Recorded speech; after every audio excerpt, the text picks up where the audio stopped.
हाल ही में भारतीय जनता पार्टी के सांस्कृतिक विभाग की राज्य स्तर बैठक संपन्न हुई। इस बैठक में मराठी अभिनेत्री और इस विभाग की प्रदेश अध्यक्ष प्रिया बेदे जी ने इस बैठक में मार्गदर्शन करते हुए कलाकार लोगों की समस्या राज्य और केंद्र शासन तक हम जरूर पहुंचाएंगे, ऐसा आश्वासन दिया। इस बैठक में कई सारे कलाकार लोगों ने इस सांस्कृतिक विभाग में प्रवेश किया और भाजपा का झंडा हाथ में लिया। इस बैठक के लिए विशेष तौर पर प्रदेश के पदाधिकारी राहुल वैद्य, वेंकटेश बिदनूर, धनंजय वठारकर, विद्या पोकथे पाटिल और पश्चिम विभाग के संयोजक नरेंद्र आमले, सह संयोजक अपर्णा गोसावी, मानिक जोशी, श्री सचिन जी पारे, सांगली शहर जिला सह संयोजक अपर्णा पटवर्धन, विश्वनाथ जोशी, कुपवाड़ शहर संयोजक अभिजीत घागरे, ग्रामीण भाग से शाहिर प्रताप मोरे उपस्थित थे। सोलापुर से शहर जिला अध्यक्ष मिलिंद पटवर्धन, सोलापुर ग्रामीण के जिला अध्यक्ष श्रीपाद येरमाठाई उपस्थित थे।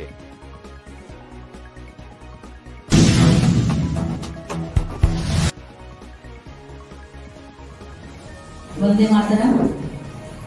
व्यासपीठावर उपस्थित असलेले माननीय महाराष्ट्र प्रदेश सचिव महेशजी जाधव, आपले जिल्हाध्यक्ष विजयजी जाधव, आमचे नरेंद्रजी आमले, राहुलजी वैद्य, वेंकटेशजी बिदनूर साहेब, अपर्णा इथे आहे, अपर्णा, धनंजय वाठारकर, ज्याते कोकळे आणि सतीश आंबेडकर आणि तुम्ही सगळेजण उपस्थित मान्यवर कलाकार, सगळ्यांना मनापासून नमस्कार।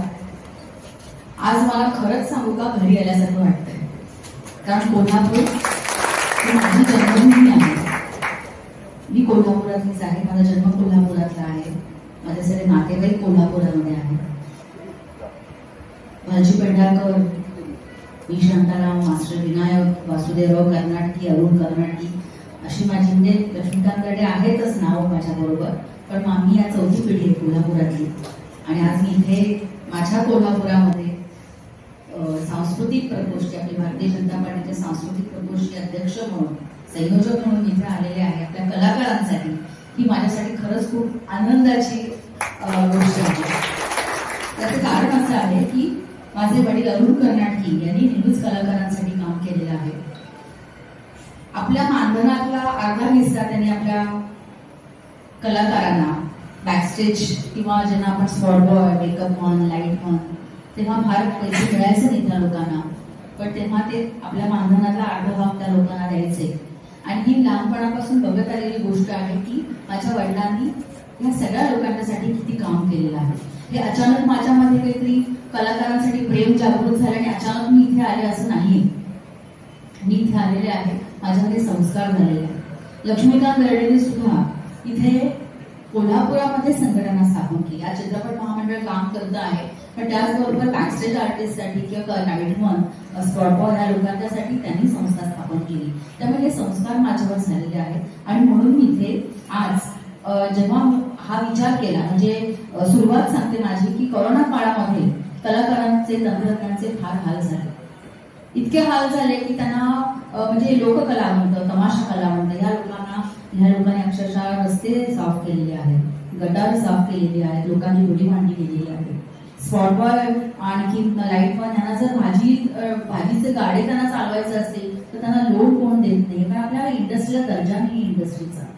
ह्या इतक्या गोष्टींमधून शेवटी माझा श्रीमंत एंटरटेनमेंट प्रायव्हेट लिमिटेड आणि लक्षकला म्हणजे ह्या दोन माझ्या ज्या संस्था आहेत, त्या संस्थांच्या माध्यमातून मी कलाकारांसाठी, मी आणि माझे इथे बिझनेस पार्टनर उपस्थित अमर गवळी, आम्ही दोघांनी मिळून कलाकारांसाठी पुणे, आणखी मुंबई म्हणजे मुंबई, नालासोपारा, विरार, वसई पासूनच्या लोकांसाठी आम्ही आमच्या संस्थेमार्फत लोकांना अन्नदान वाटप केलं आहे, फराळाचं वाटप केलं आहे। जिथे म्हणजे पेशागृह आहे तिथे म्हणजे पुण्यासारख्या ठिकाणी बुधवार पेठेमध्ये आम्ही सॅनिटरी पॅड्स दिलेले आहेत। खूप काम केलं आम्ही त्या काळामध्ये। आणि मग जेव्हा असं वाटलं की आपल्याला खरंच जर आपण एखाद्या राजकीय पक्षाशी जोडले गेलो तर आपण आणखी जास्त पद्धतीने, चांगल्या पद्धतीने काम करू शकतो। आणि जेव्हा मला भाजपकडून विचारणा झाली तेव्हा म्हटलं आपण ही संधी दवडायची नाही, आपल्या कलाकारांसाठी आपल्याला काम करायला चांगला मौका मिळतो आणि तर आपण त्या संधीचा लाभ घ्यायचा। जेव्हा आपले माननीय प्रदेशाध्यक्ष बावनकुळे साहेबांना मी भेटले, त्यांना ही सगळी वस्तुस्थिती समजावून सांगितली की म्हटलं की कलाकार, मोठे कलाकार आहेत त्यांचं ठीक आहे, पण जे तळागाळातले कलाकार आहेत, जे लोककला म्हणतायत, तमाशा कला म्हणतायत, जे छोट्या स्वरूपात काम करणारे लोक आहेत, त्यांना पोटापाण्याचा प्रश्न आपल्याला सोडवावा लागणार आहे. त्यांनी मला सांगितले की पक्ष पैसे नाही देत, पण पक्ष नक्कीच काम देत. आणि ही फार महत्वाची गोष्ट होती माझ्यासाठी.